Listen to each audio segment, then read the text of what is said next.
తుంది. ఎప్పుడు అనుమానపడే వ్యక్తి ఎన్నటికీ శాంతిని పొందలేడు. అందుకే అనుమానాలకు దూరంగా ఉండు. ఎక్కువ అనుమానం వల్ల మనసు శాంతి కోల్పోతుంది.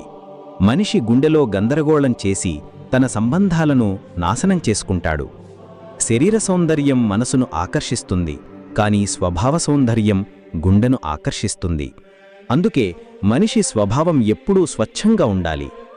ఎవరు ఏం చేస్తున్నారు, ఎలా చేస్తున్నారు, ఎందుకు చేస్తున్నారు అనే ఆలోచనలకు దూరంగా ఉంటే నీవు అంతే సంతోషంగా ఉంటావు. నీవు ఎంత సరైనవాడవో, ఎంత తప్పు చేశావో అనేది ఇద్దరికి మాత్రమే తెలుసు.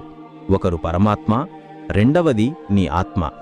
శ్రీకృష్ణుడు ఇలా అంటాడు, జ్ఞానం లేని వ్యక్తి, భగవంతుడిపై శ్రద్ధలేని వ్యక్తి జీవితంలో ఎన్నటికీ ఆనందాన్ని, విజయాన్ని పొందలేడు.